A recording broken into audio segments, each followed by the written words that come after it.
Good evening, everyone, and welcome back to another episode from the Scale Up Thursday series.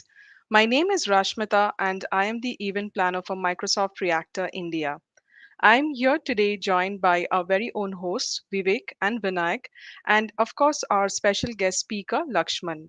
But before we begin the session, I would request you all to read our code of conduct. We are all here to learn together, so please be respectful of other people's views, understanding of differences, being kind and considerate in the way you engage. The chat section is open throughout, and we do encourage you all to participate. Our speakers will answer all your questions during the session, so please feel free to drop all your questions in the chat section. But before I hand over the show to Vivek, I would request you all to scan the QR code. It's a quick way to learn about the Microsoft for Startup Founder Hub program and how Microsoft for Startup team supports startup. They provide access to great AI services, expert device, and the necessary tech to build a future-proof startup. With this, thank you all once again and enjoy the show. Over to you, Vivek. Let me bring him in. Hey. Hey Rishmita, Hi, good Vivek. evening, How are you? Good evening. and welcome to all our guests. I see some comments. Hey, welcome to the show. Welcome to the one more show of Scale Up Thursday. Do let us know from where you're joining in, and we will know where you're joining in from, for this particular show. And I'm Vivek. By the way, I'm CTO for Microsoft for Startups, and I have amazing guest in the show today. I'm going to bring both of them in. Uh, One is Vinayak, who is my colleague. Vinayak is here, and there is Lakshman from Neverinstall is here. So quickly, Lakshman and Vinayak, please introduce yourself, and then we will, obviously ask you some questions. Lakshman, we're going to grind you as I was talking in the Sure. backstage. We're going to ask you some, put you in spot, and we're going to ask you some interesting questions as well, right? So, go ahead, Lakshman. Please introduce yourself. Thanks, Vivek. Evening to you as well. Hey, Vinayak. Evening. I'm Lakshman. I'm the founder, CEO of Neverinstall. Neverinstall is a deep tech cloud platform. It's a startup, and essentially what we are building is a platform to deliver internet computers in a browser.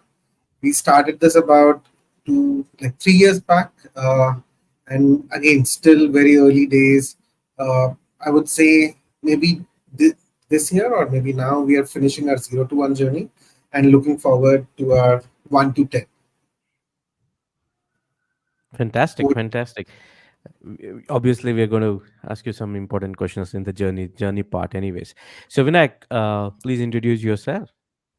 Yeah, hi. Thanks, Vivek. Good to have you, Lakshman, on the show. Hi, my name is Vinayak Hegde, and I'm the CTO in essence at Microsoft for Startups. So I work very closely with startups and help them scale the product and tech, and that's the role I've been doing, especially startups in the Asia Pacific region. Yeah. Perfect. Thank you, Vinayak. So Lakshman, let's start with a very interesting question. What's your been journey been like? I see you've done two startups. One is Chutney. Uh, I used to run a show called samosachai.net with chutneys and stuff like that. I hope that is not your startup, but we're going to ask you what exactly chutney means, and then never install. So what is the story behind this? Right. So the story, I mean, would go to like my third year of college, right? Maybe 2011. And I was one of those fortunate people that through our seniors was hearing a lot about Y Combinator, right?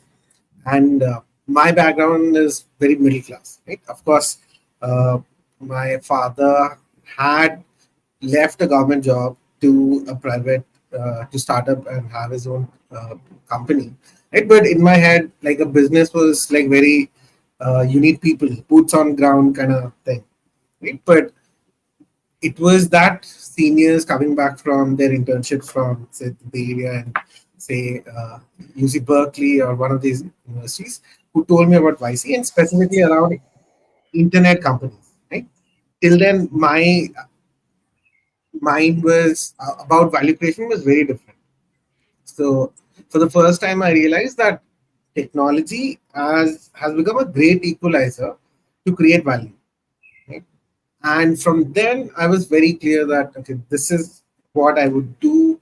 But again, I had no idea about like what are the skills, etc. And my journey has been that I would put myself in the small startups or mid-stage startups and just work across domains and learn as much as possible.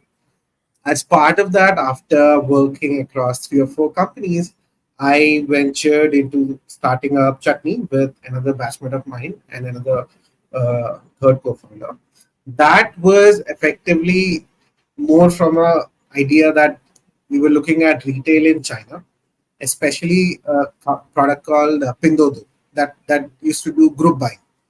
And a- and we were doing it like very top down where like what are VCs looking for from retail next, right? And we came up with this concept of chutney where initially it was group buy, but then we realized that there is a deeper problem to be solved, which is for tier 2 tier 3 the last like basically demand aggregation.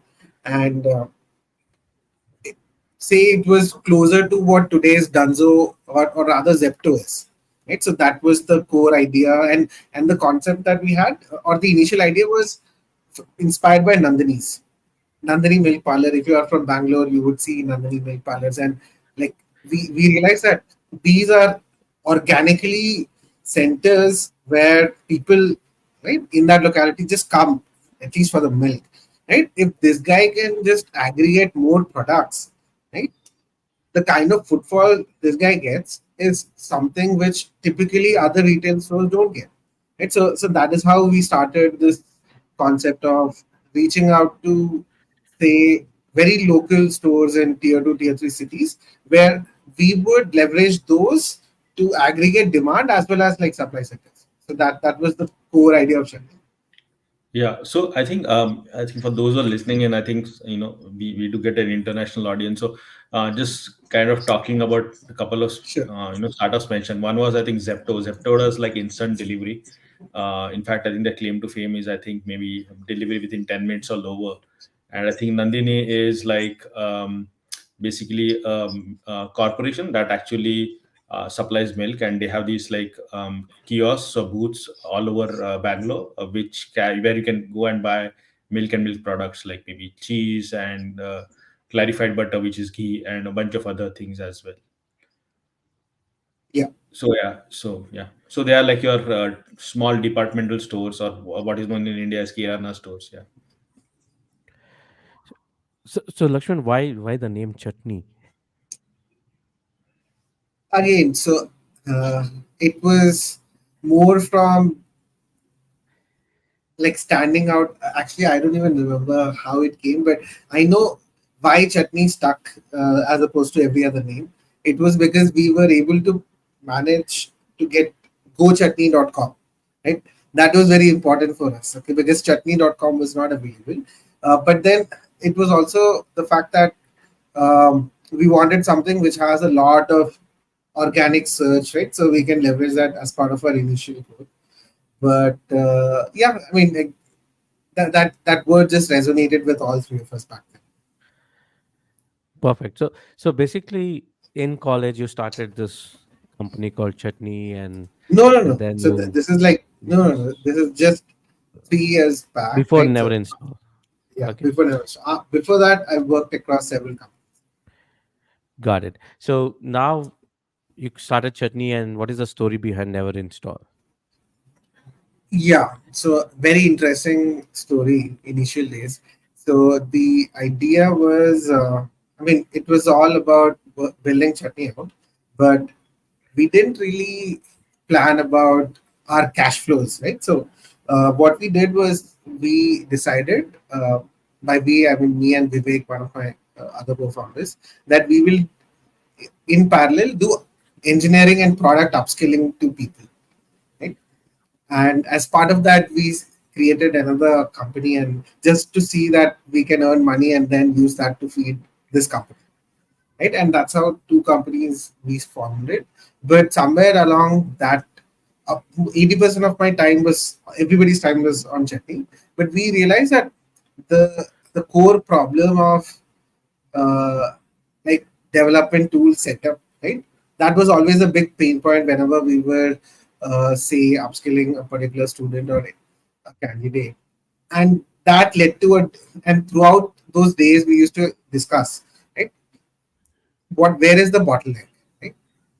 Is it the complexity of setting up, and always there was a bottleneck of the students not having the right hardware, right, or the laptops or whatever.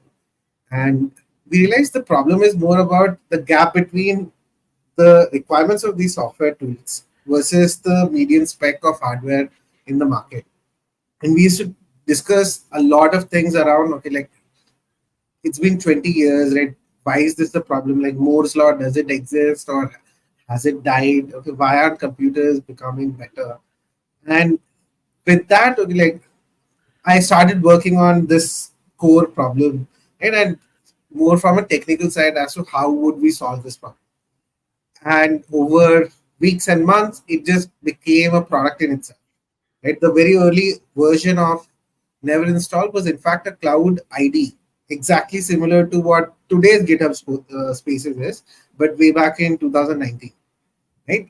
And and then we had like now two products, right? A retail chutney startup, right, which was into very operational heavy, and we were only focusing on like basically in and around Bangalore and Chennai. And then you had this developer tool, Cloud ID. So that's how it started, and then we had to decide, okay, like we have to focus on these things properly. And around the time that Chetty got into Y Combinator, I had built out the tech over there, and I formally transitioned full time on Neverinstall. Got it. Got it. So it's a interesting story, and we have been talking about never install, and I want to bring up never install slides, and we go through what is never install Sure, is, and there are questions in the chat is what are AI internet computers. So we will answer those questions sure. for the audience. So let me bring up your slide. Yeah. So thanks. Yeah. So this is exactly what I was mentioning just now, right? So what we did around that time is we categorized software, right? Every software that exists, and effectively it was in five buckets.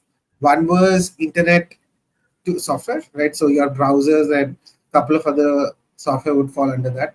The other was developer tools. Third was games. Fourth was effectively productivity tools, right? It could be Slack, it could be anything which is as part of a workflow. And fifth was media, right? And we looked at top 10 softwares of all of these categories and used Wayback Machine to open their requirements page, right? Everybody, if you've seen the requirements page of say Chrome or VS Code, etc., you'll have two columns, which is minimum requirements and recommended requirements, right? And like basically did that exercise going back 15 years and then looked at the hardware specs, right? And we realized this very unique insight that yes, Moore's law is still true, will continue to be true, but the softwares are growing at a pace that they require much more hardware than the median hardware specs. Right? So it's not that the hardware specs in the market are not getting better. It's just that the requirements of the popular software are growing at a much faster rate. Right? And that was the key insight. And then more or less, like all of us also have done this throughout our usage of computing, right? So we always do this thing which is resource rationing, right? Maybe closing a couple of applications or closing a bunch of tabs, right? And that's become part of the computing experience. With that as a core problem, what we wanted to solve is basically decouple the hardware requirements and the software computing experience. So that became a very clear problem statement for us to solve.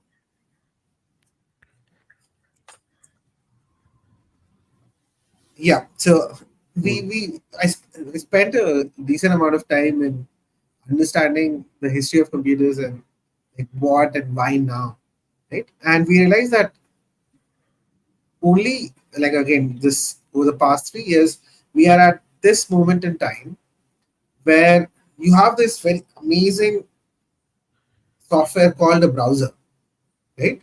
Which is if you have 5 billion internet users, you have 5 billion browsers, right? So compute like so number of personal computers or computers and number of browsers are more or less equal. And we realized like this is the best way to distribute the entire PC, right? And what happened is that over the last few years, specifically technologies like WebRTC, Quick, HTTP3, they started being generally available in the browsers, and they that fundamentally changed the kind of latencies that earlier were not possible, right, are today possible, right? Again, with a couple of proprietary uh, uh, changes. And the other aspect is whenever, like Kubernetes was a fundamentally game changer in orchestrating cloud resources, right? So these are the two things that effectively gave us the confidence that we would be able to build this platform because the kind of challenges that we had to solve and engineering problems we had to solve are typically the things that large cloud providers do, right? So be it AWS or Azure. And but these two things became the guiding force for us. Okay, like this would allow us to like iterate and build it out. Okay, say within the next 18 or 24 months.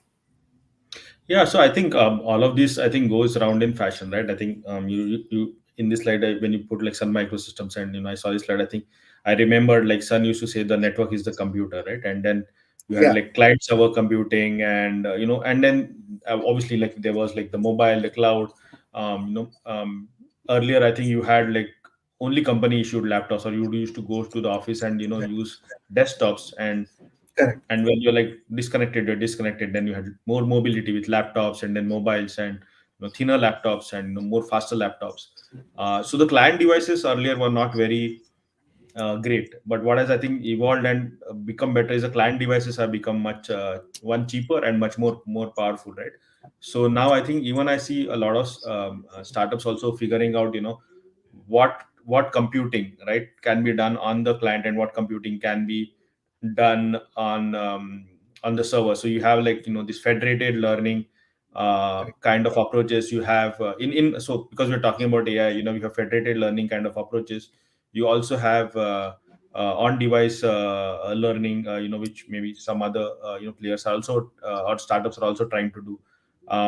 So I think that is, I think, like for me, like the biggest change. And I think the other thing, I think important thing which you pointed out I want to highlight is I think the browser itself has become like a platform on which you can standardize and do a whole bunch of stuff, right?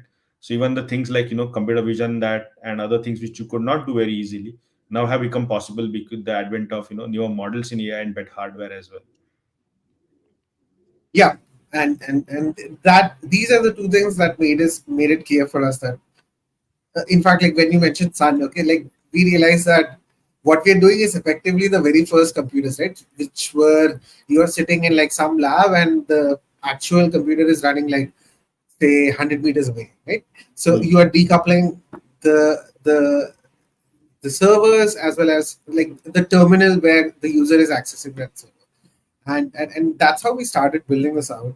And the key was not go back to installing say VDI software or like or anything that again gets a dependency of the platform, right? Hmm.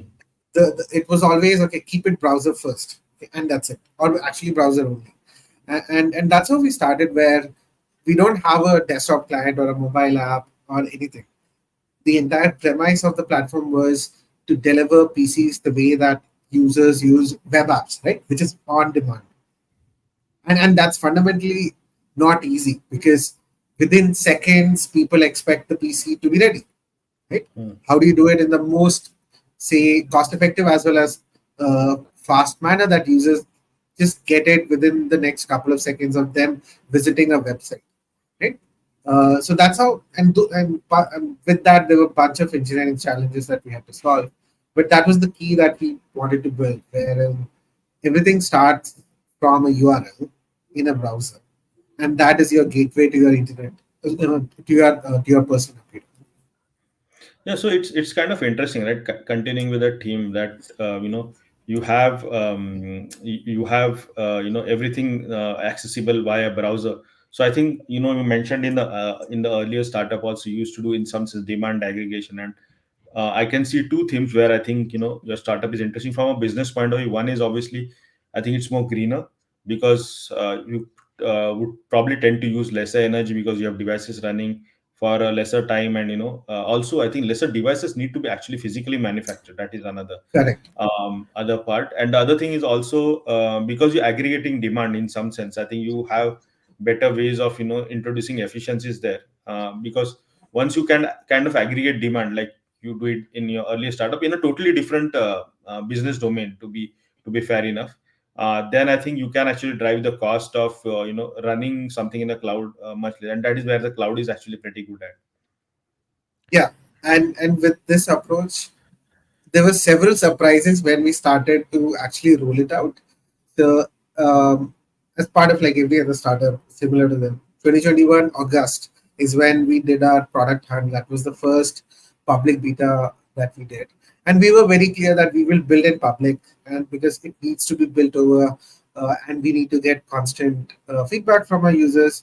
But over the next few months after the launch, we started getting feedback from users because they were so creative in using this platform.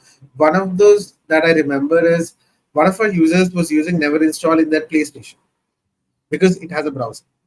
Hmm. Then there were a bunch of users who were using Neverinstall in their Teslas, right?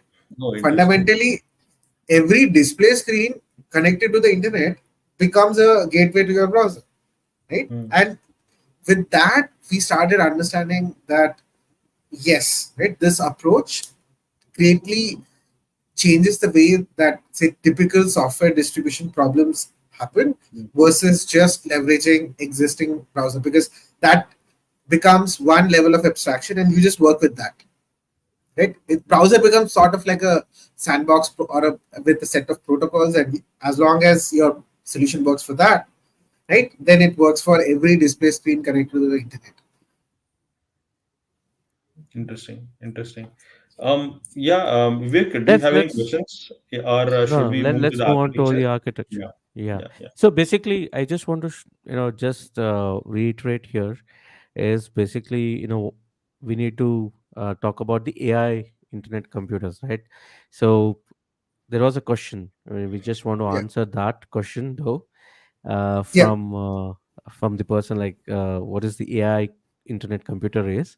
So yeah. uh, so I just want to I'll take spend that. some Yeah, time on that sure. question though. Yeah. Sure.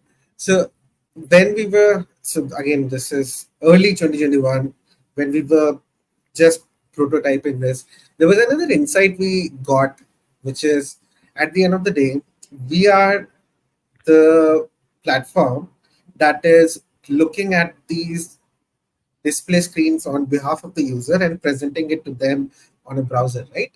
And there's only finitely many applications that are being painted on that display screen, Hmm. right? So, and if we are looking at these as frames, I'm effectively having several like petabyte scale kind of frames, even for like a million users, right? And we realize that there is a case to be made where I can effectively build reinforcement learning models Hmm. that understand, given a user clicking on a particular area, typing something, what happens, right? And at that moment, I we didn't really spend much time about in around what was happening around OpenAI, because OpenAI was still relatively not that popular, right? But that was the key idea. But we realized that okay, this is fundamentally more complex, and we already hard thing that we have started building.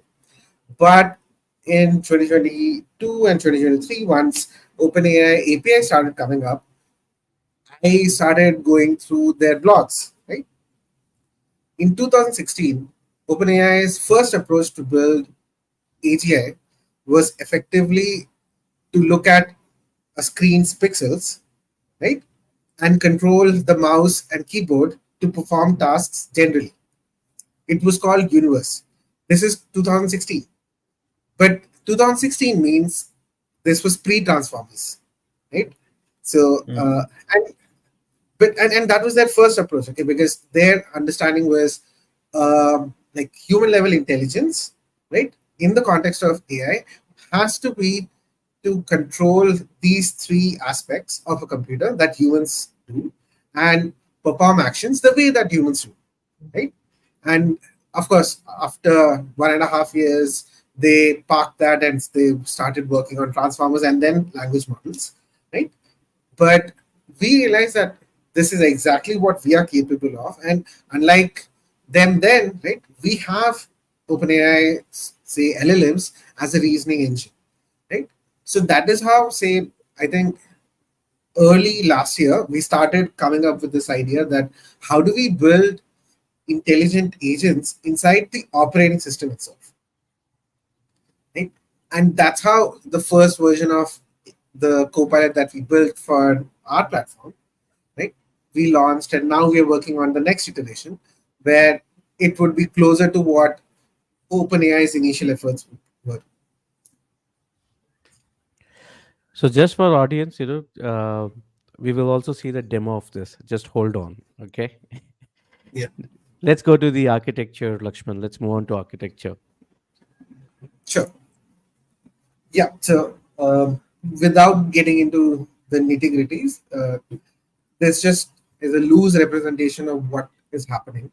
But so on one end, you have like every display screen, right? Big, small, doesn't really matter, right? Connected to the internet. And then across any operating system, be it Windows or Linux, we on demand create a instance, set it up, set the applications that the user wants, and then set up our own agent that takes care of looking at the display and streaming it at almost less than 100 ms latencies, right? So that's the core that's happening.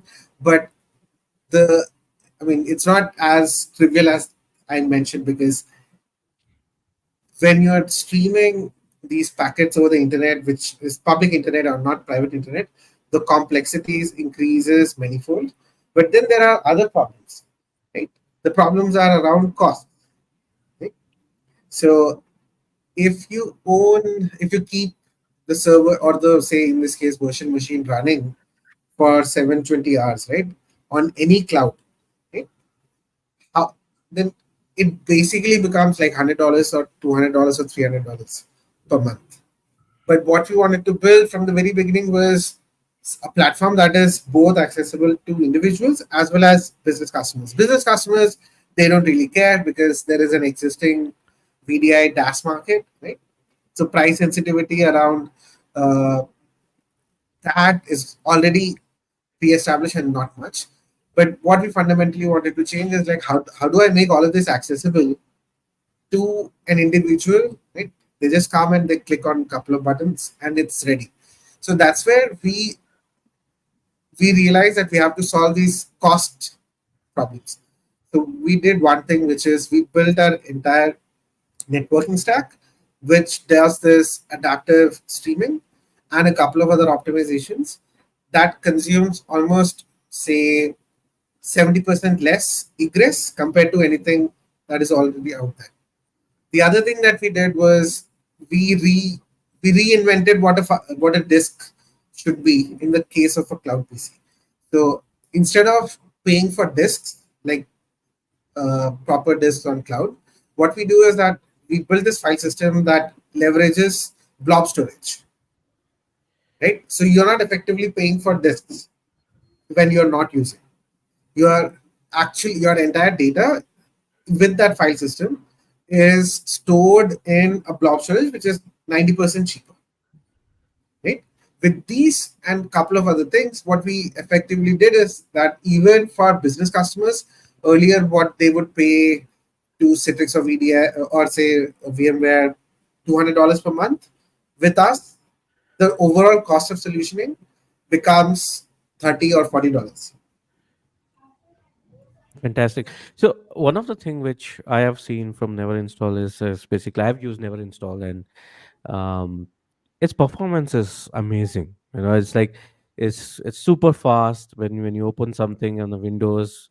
It's pretty fast, and I've been able to work seamlessly on a browser, invoke the Visual Studio Code, and start coding, and probably just tell install, and something gets installed, and you just get started with it. So, how do you achieve that performance, Lakshman? Yes, that was always the big thing.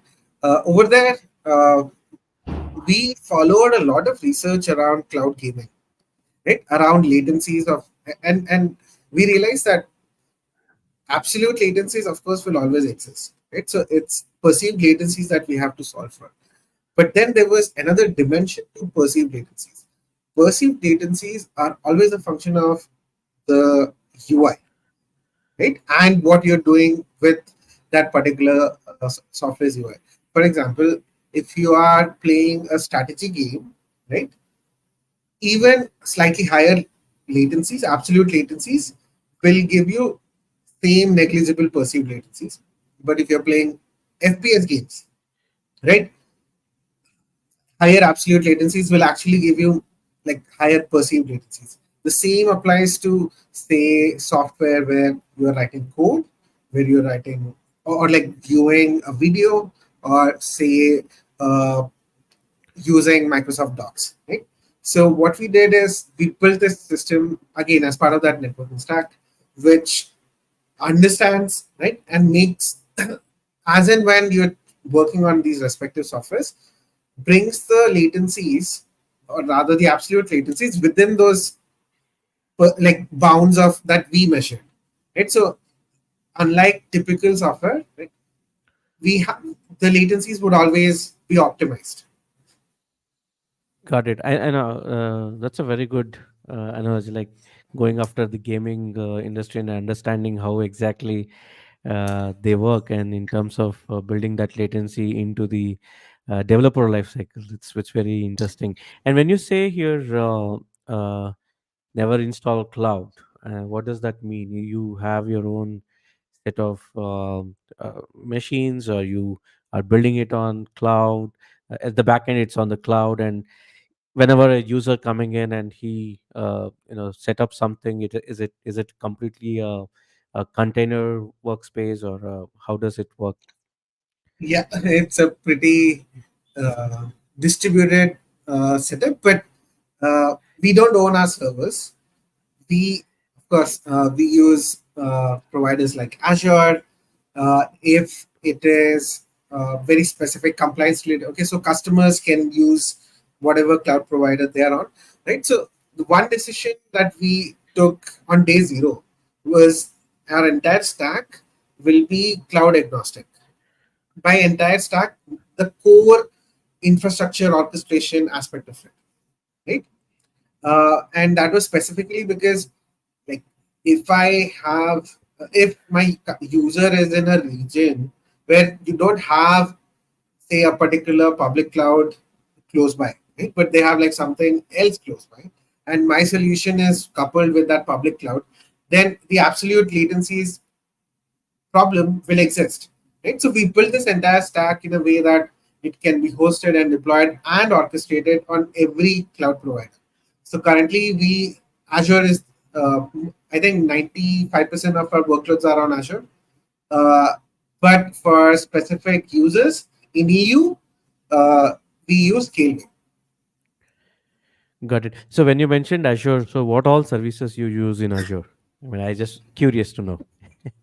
We use almost all of Azure services, as I mentioned, right? So we use at the core we use the blob storage, right? The file system and that entire piece is built. And the thing is that that works across any blob store or like object storage service, right? It could be Azure Blob or whatever some other cloud providers S3. That's one. Then we use Kubernetes extensively. In fact, a lot of our code goes upstream to Kubernetes. Right? Then we use app servers, we use functions, we use uh, the registry, we use VNet, we use VNets like extensively. Right?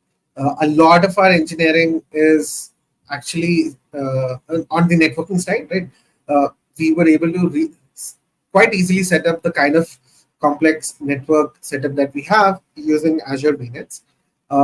Then we use, yeah, so like, and in terms of the types of VMs, like you name it, all types of virtual machines, right? Think of us as a, so that this is how I describe myself sometimes, right? I am the graphical user interface for cloud providers, right? So everything, right, that the customer needs. But apart from this, we also use the Azure OpenAI service. Got it. It's perfect. So, Vinayak, do you have any questions? Yeah, so I think I just wanted to kind of Lakshman to expand on that. How do you use the Azure OpenAI service, and what kind of other AI models do you use? I'm obviously, I think for different parts you use different types of models. But if you can kind of throw some light on how you're integrating into that. Yeah, so one of the things, and we've been working with the OpenAI APIs before the OpenAI Azure service was there. But Hmm. one thing that was immediate for us is that having a managed Azure OpenAI service was a lot easier and simpler, but also the SDK for Azure OpenAI service is like significantly better than the official OpenAI SDK. Like that was a big difference in our developer experience. Hmm. So we use so again, we deploy the same OpenAI service on Azure. Apart from that, there's fine-tuned models on GPT 3.5. The core models would be with GPT-4 Vision as well as GPT-4 Turbo. Other than that, there are a couple of other models which we built in using open source, which are again, those are also deployed on Azure. So do you So, use the so like the Lakshman, do you use the like the sorry, go ahead. catalog also, the model catalog also? Uh, Yes, Azure Open Studio. Okay, cool. yeah. Sorry, So Vivek, the go model on. catalog is the thing that we just go, and that's the quickest way for us to like experiment and do a bunch of testing. Right? So it makes Okay. things easier. So you mentioned that you have done fine tuning, right? What are the things? Why do you think you wanted to do a fine tuning? Uh, just curious to understand what are the areas why you felt that you need to fine tune it. Yeah. So the OpenAI, like specifically GPT-4, right? Even today, right? It's been almost getting to be close to a year. It's still the best model in the world, but it's at the end of the day a gentle model, right? And it's iteratively getting better. But the way that we wanted the responses, depending on the context, we needed standardization, right? Also, we all like, for example, if we are asking the copilot to generate commands for the terminal, right? I don't want OpenAI to generate the rest of the things that it typically generates, right? Go do this, okay? Because it's happening inside the terminal in my case, right? Yeah. So we have to do the fine tuning so that directionally it always pipes out the kind of things that we have fine tuned it for. Right? I'll actually show you this in the next couple of minutes when we get into demos. Right? So that's where the fine tuning is required. Perfect, perfect. Let's move on then. Let's move and see some demos as well. Sure. Uh, Yeah, I think there is a lot of curiosity because you talked about it such a lot in terms of the problem Yeah, domain, in terms of the solutions, I in terms of the architecture. So everyone is curious, like sure. how does it actually look? Yeah, Yeah. So so this is what I covered. Right. In fact, like Just, people watching should go check out the 2016 blog post by OpenAI. It's called the Universe. In fact, Vivek and Vinayak, if you've recently followed this product launch of these guys, Rabbit OS, sorry, Rabbit. Yeah, the yeah, the right? device. Yeah, This is exactly what they are also working on, right? So keep the device part. Okay, that's just a display screen, even in their case. But the key invention or rather innovation is the Rabbit OS, which is very similar to Universe or what we are doing, right? Where it is, and they also published a paper. Okay, again, people who are interested in this should go check that out. And I feel like this is where like the next big jump in AI agents would come in, right? Where these are just sitting in the user's devices. Yeah. So demos, let me just prepare them. so I have LinkedIn comments which is coming in like, this is awesome. We want to see. Sorry. Yeah. I have LinkedIn comment which is coming in while we do this. This is awesome. We want to see. We want to see the demo. So I'm getting these comments in LinkedIn. Yeah. So I can you see the screen? Oh, and you want me to bring up the new screen? Yeah, just a Yeah. second. Got it. Yeah, so I have a space already running, but before I use that, one of the things that Vivek mentioned, right, how easy and fast a new space creation is. So I'll just give you a walkthrough of that. I'll just pause this for now. Say, and this is how the entire journey starts. And we call it spaces because as part of a user's workflow, this is where they select the tools as part of their workflow, right? So in my case, it would be Chrome, VS Code, say NeoVim. But effectively, every application can be installed even after the space is created. This is just helping the bootstrap.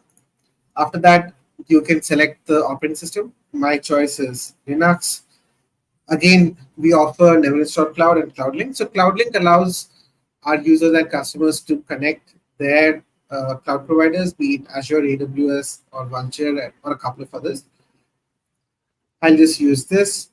Then, depending on where you are, okay, we have our clusters across the world, right? So all of this, most of the servers are on Azure, some are on Scaleway. So Central India, you click on Create Space.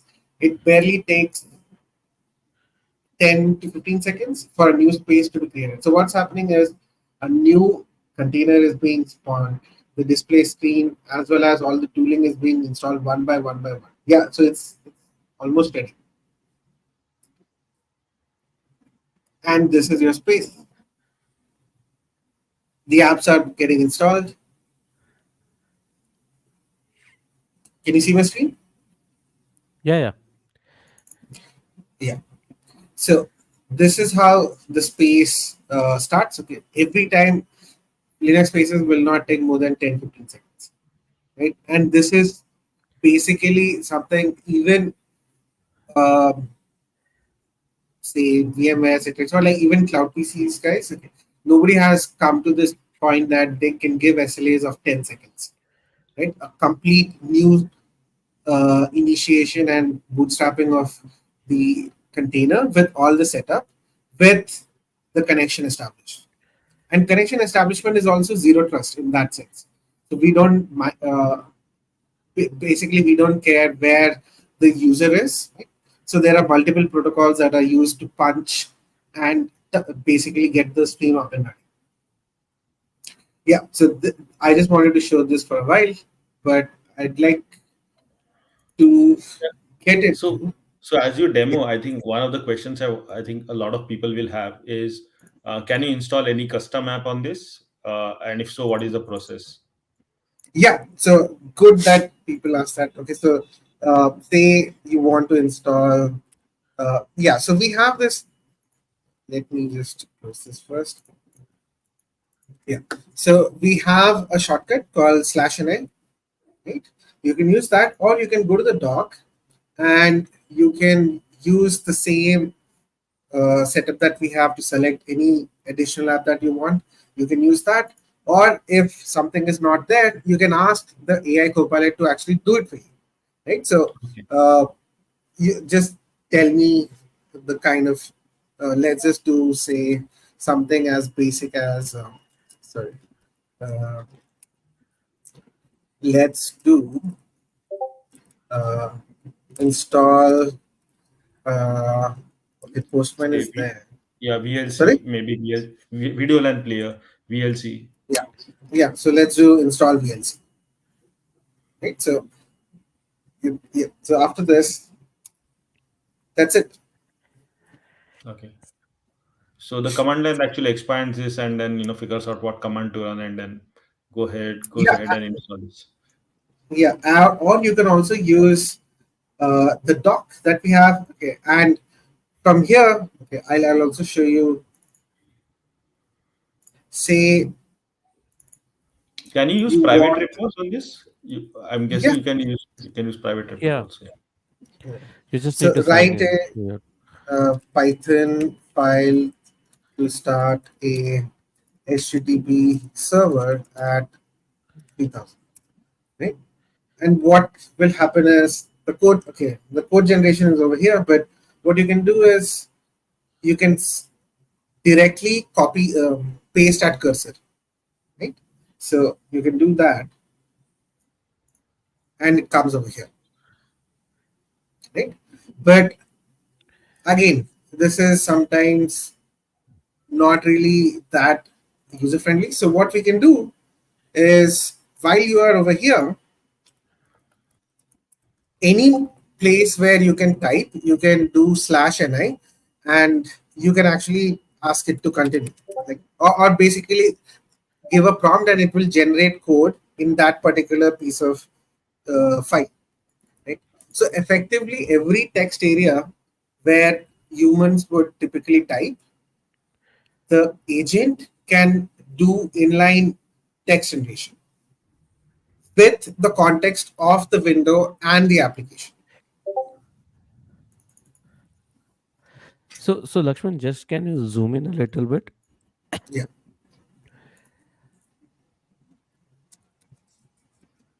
yeah. Yeah, So is it better? yeah. I'll give you one more example. Say Chrome.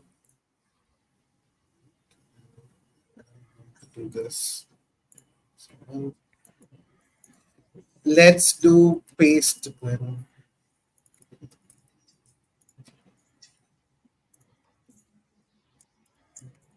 So this is where it is very interesting for me. Why I am also using this is because Yeah. it's super So fast. It's super fast. Like it's like just you know, just type in and you're just able to get those things. write a summary about, okay, write a poem about dogs, right? This is in some website in some Chrome, right? But what we did, because we are actually inside the OS, we built this capability of that context engine as well as inline generation right wherever you are, right? If you are writing an email, okay, or if you are say in Gmail, okay, this works. If you're on Slack or if you're on Android Studio, Terminal, VS Code, doesn't really matter, right? It and with that, what we're building is this context engine that is always keeping track of what's happening.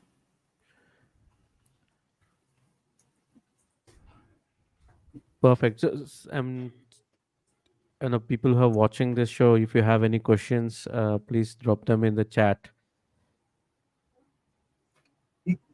so that we can ask Lakshman. Vinayak, Vivek, Lakshman, go ahead. Go ahead. you guys want any other like think of like So some so other. as of today, how many apps which I can install directly from your portal? Like, um, say for example, I pick a some size box, and how many apps I can install in that size? I mean, it is auto expansion. It goes into auto expansion, auto upgrade, or I need to upgrade and then I'll be let in Yeah, to install stuff. yeah. No, no. So once the space is created, right, you are free to install as many apps, do whatever you want. And as I mentioned, right, so there is elastic storage. So as you are hitting the storage limits that we provision for you, we inform you. And after that, if you upgrade, right, so the entire disk effectively gets upgraded. Okay, there is a question at Sure. the in the chat, which is like from Ashutosh, which is like Yeah, Yeah, how it's can we the use thing is it? that they should use this now, right? Like, look at the snappiness of it. So how does someone actually go and start using this? yeah. Yeah, So I've it actually shared the link. Just Lakshman, just sorry to cut you. sure. I've shared the link in the in the comment, and it is also here. But Lakshman, if you can show the initial page, web page of any landing Yeah, page, and how people can get started with this, would be really good. Uh, yeah, uh, so this is the landing page. Like you, this is what you see when yeah. you land on the link which we have shared in the chat. Yeah, so you can get started.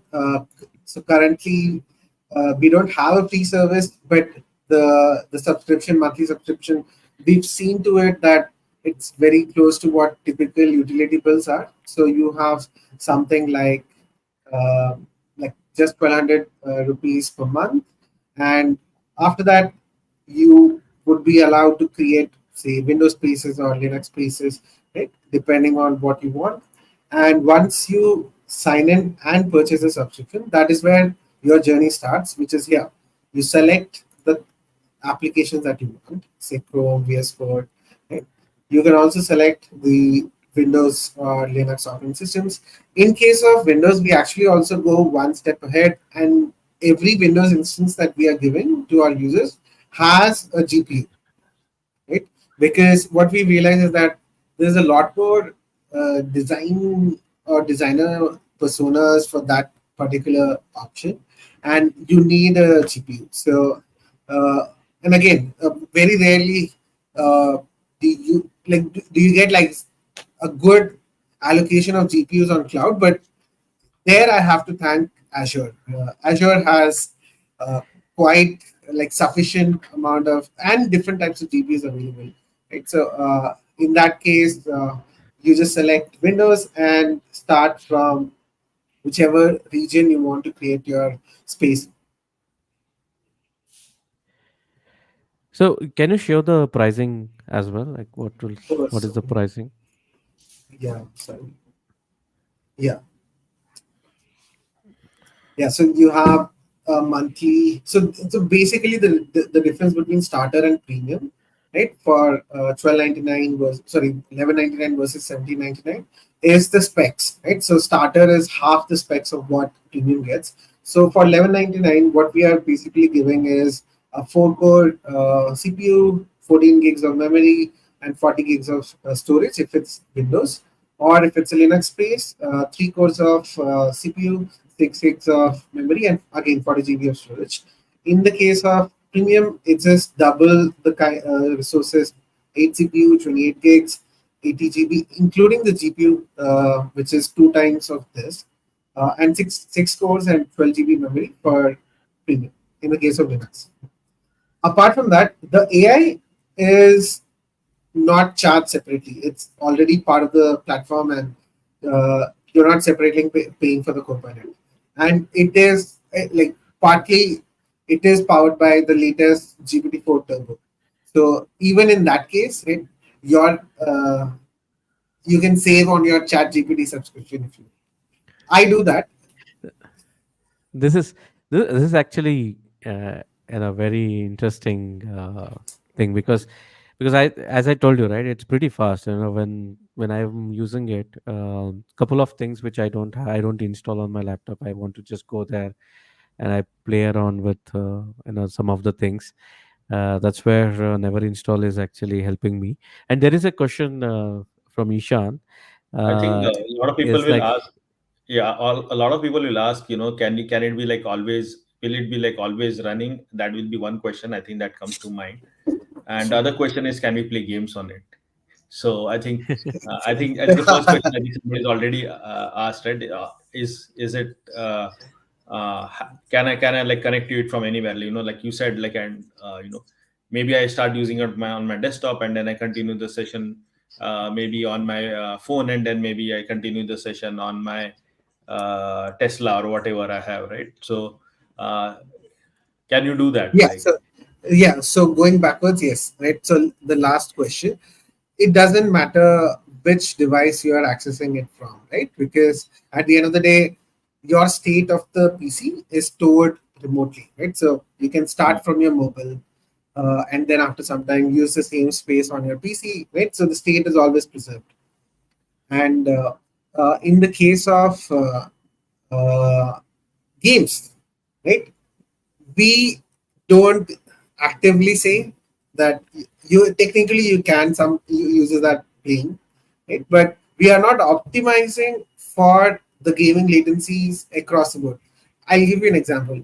I use Neverinstall to play Age of Mythology on the Windows version, right? So like on my actual laptop I use Linux, and over there I can't game, but I use Windows on install Steam, and actually play Age of Mythology seamlessly. But that's a strategy game. I yeah. So I think maybe like first person shooters or anything that is like maybe fast moving, you might. I mean, it might still be okay, and I'll let you comment on that. But I think maybe anything that is like maybe statics or like maybe simple games where there isn't a lot of graphics, you can still uh, probably use it a lot. Yeah.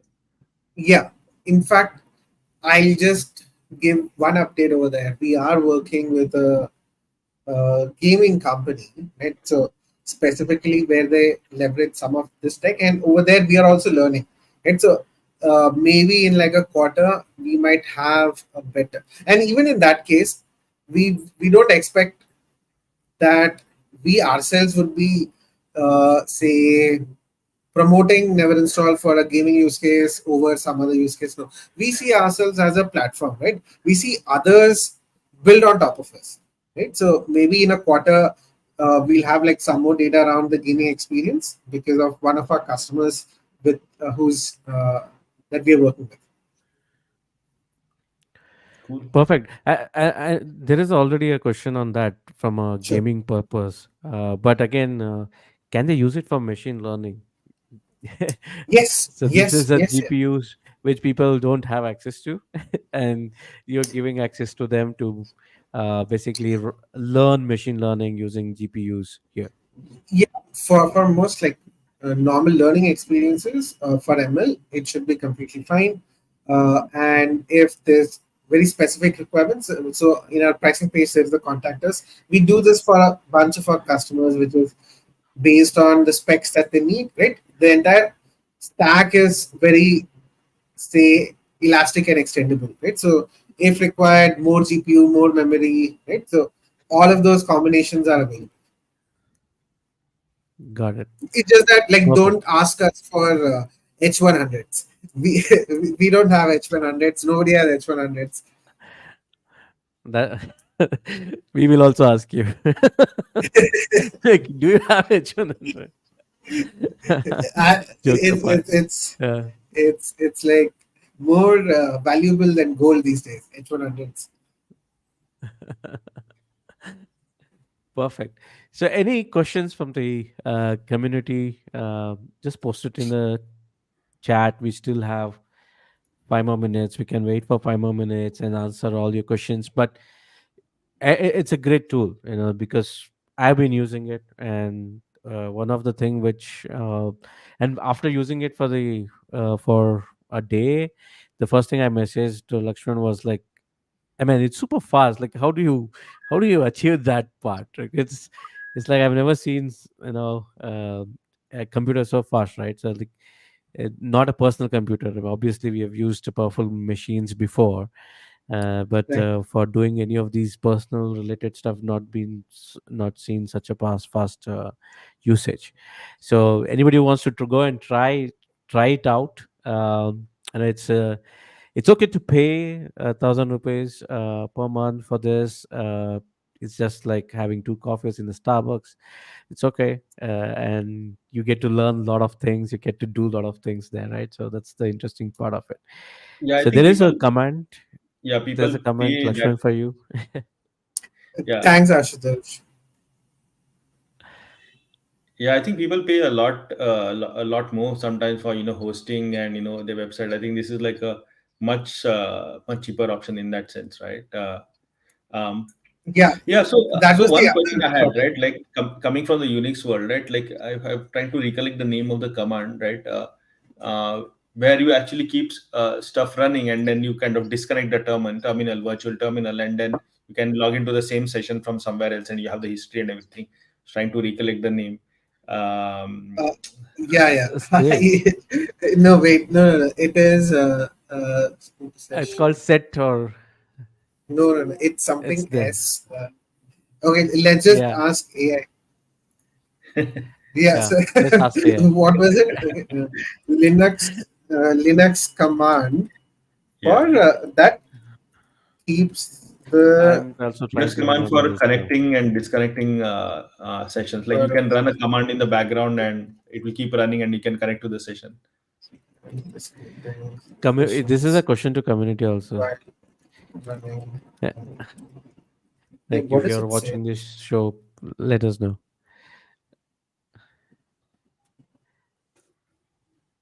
Screen. Yeah, yeah, Screen. Screen, screen. Yeah. Yeah, screen, yes.